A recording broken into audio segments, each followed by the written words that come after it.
Welcome to my YouTube channel.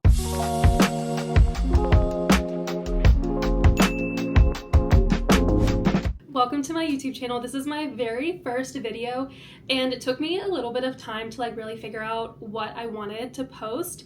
As my first video, as my intro to booktube, I have been on bookstagram for a little over 2 years, and same with booktok, and I've just been finding myself wanting to talk more about things, and I've really found my niche within the book community of showing library support, being the library's biggest fan. I have actually been told I'm the library guru, which makes my heart so happy. So I thought it's very on brand, one, for me to wear my brand new shirt, Fight Fascism, Get a Library Card, and also go through my library book sale haul. There were 2 in my area at the beginning of May, and I went to both of them on the same day, and I got 25, 30 books.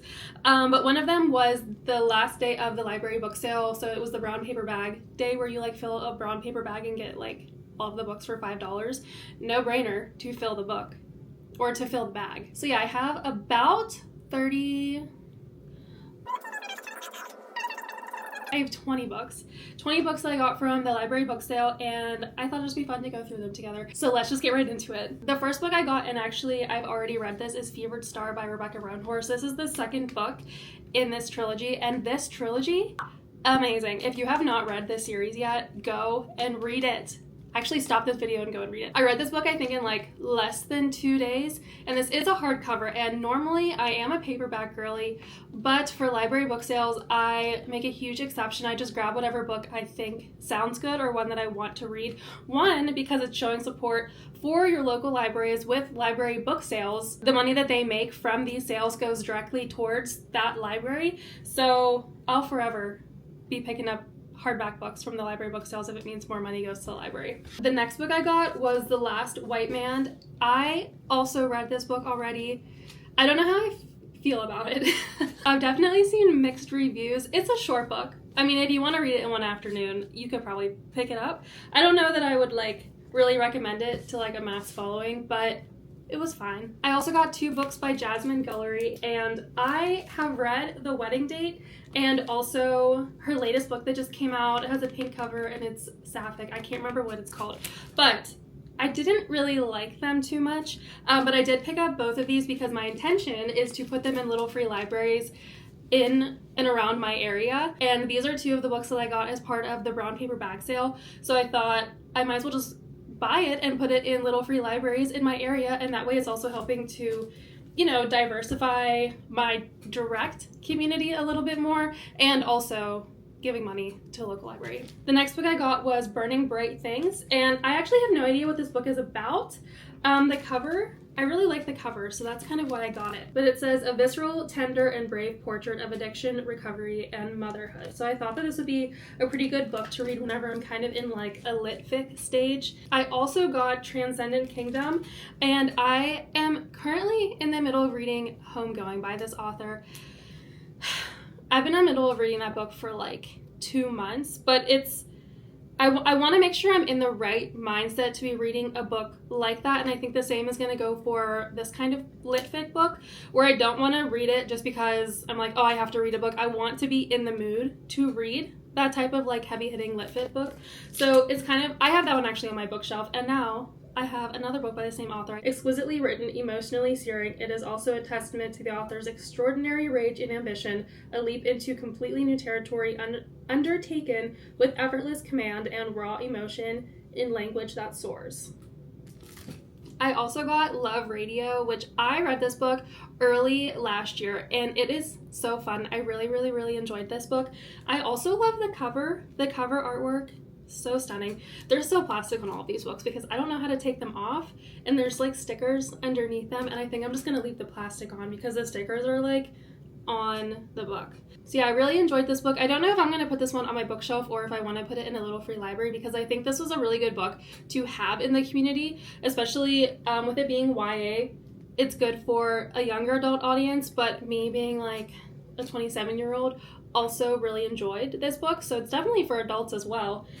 So it might be going in the little free library we'll see. Another YA book I got was Darius the Great is Not Okay, and I've seen a lot of my mutuals talking about this book and saying that they loved it, so I'm really excited to eventually get to this book. YA books are another type of book that I like really need to be in the mood for, because one thing about me, I mostly read sci-fi and fantasy. I don't read too much romantasy, I don't read too much romance, and I don't read too much nonfiction. Lit fic and YA are the two that I like really need to be in the mood for. So this is another book that I really want to wait until I'm in the correct mood, the right mood to be reading a YA book, and do it justice, especially with my review. And I'm glad to finally have it on my bookshelf because it's also really not that long. Only just over 300 pages, so that's one that I could read in like a day.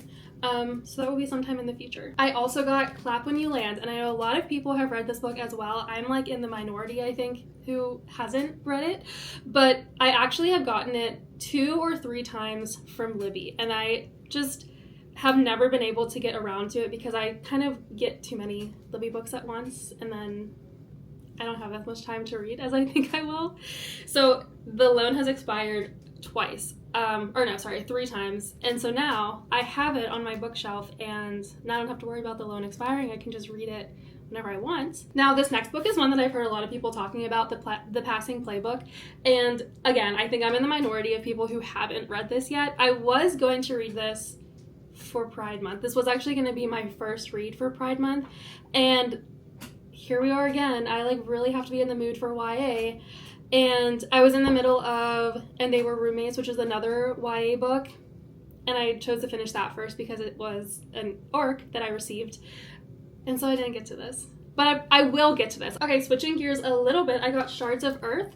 This is, I think, the first in a series. This is definitely a chunky book, but I have been working my way through the Expanse series and I'm loving it. I really enjoy sci-fi like that, and I saw this book and I know for a fact I'm going to end up buying these books, right, to put on my bookshelf, because actually I don't think you can see, but I have the Expanse series like right there, and I found the first 7 books of the Expanse series in a secondhand bookstore. I love that series so much, and I know that people who like the Expanse series also like this author, so I got it from the library book sale, and I'm gonna eventually read this series probably next year when I can really dive into this author's work, because I do want to finish the entirety of the Expanse series this year, and I read book 1, 2, and 3, and I think I'm gonna read book 4 next month. This is another book that I've seen a lot of my mutuals talking about, House of Hunger, and I actually have already read this book. This is so good. I love this book. If you like toxic lesbian vampires, this book is so good. It's also very short, and I have a review up on my STORYGRAPH, but this is definitely one of those books that I would recommend to everyone. Now this book I got purely based off the cover, The Perfect World of Miwaka Sumida. I hope I said that right. But this cover is stunning, and then once I actually got it and posted about it on my bookstagram, I had someone comment and say like this was one of their favorite books, and I was like, sick. I made a good choice. I'm really excited to get to this one. I think this one is going to be one of the books I read during my 24-hour readathon that I'm doing later this month. Another YA book, Confessions of an Alleged Good Girl. This book, so good. I really enjoyed this book. This is definitely going to be one that I put into the little free libraries in my area, one of the little free libraries in my area, because I, again, think it's such a good YA book that adults can also enjoy.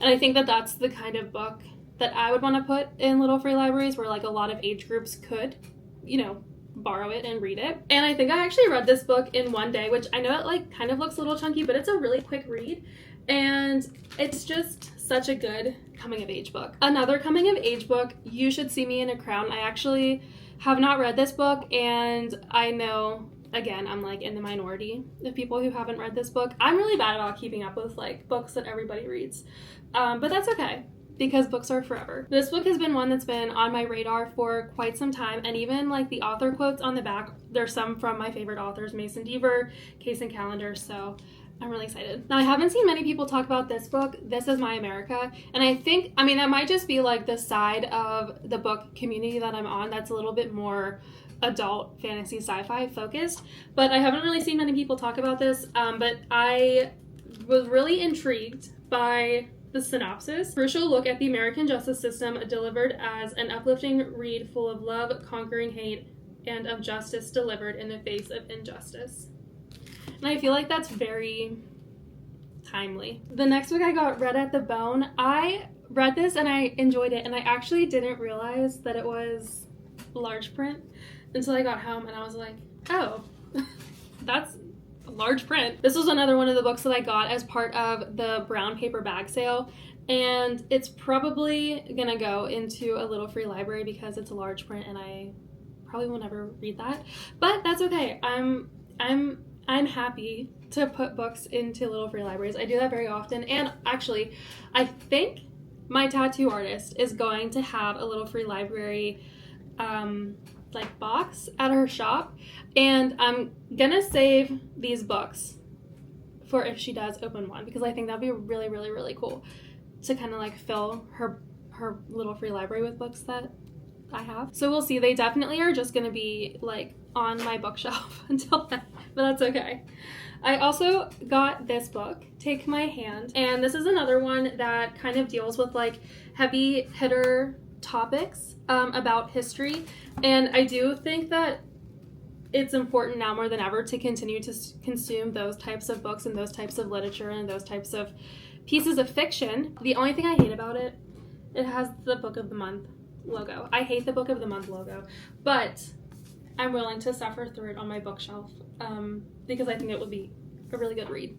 I only have 2 more books left. I know this is like an insanely long haul, but this one, Mika in Real Life, I have never heard of this book, but the cover is like really cool, and it makes me feel like maybe there's like two different sides to the main character, and I really like complex characters and, you know, characters that have a lot of development throughout the story, especially in like romance or lit fic books, because it really kind of keeps my interest. And also, it's a Good Morning America book club pick, so I guess it has to be good. I don't know. The synopsis of this book is, in this brilliant new novel from New York Times bestselling author comes a whip-smart, laugh-out-loud funny, and utterly heartwarming story about motherhood, daughterhood, and love. How we find it, keep it, and how it always returns. So maybe don't read this book if you have mommy issues. I don't know. And the last book I got was White Smoke by Tiffany D. Jackson, and this author is actually one of my favorite YA thriller authors. I think I read it last year, and it's kind of like a paranormal, but not paranormal book. And I really enjoyed it. It's definitely not my favorite of hers, but whenever I saw it, I was like, oh, let me get this, because I definitely want to start building up my backlog of some of my favorite authors on my own personal bookshelf. And then I got home, and I was like, ew, I already have this book. So this is going to be one that goes into a little free library, and I hope somebody else loves it. So yes, these are all of the books that I got from my library book sale haul, and it feels like a lot, but it is a lot. I actually can't even say that it's not a lot, because 20 bucks in one haul is like kind of a lot, but that's okay. It's supporting the library. I highly encourage you, if your local library has a library book sale, to go.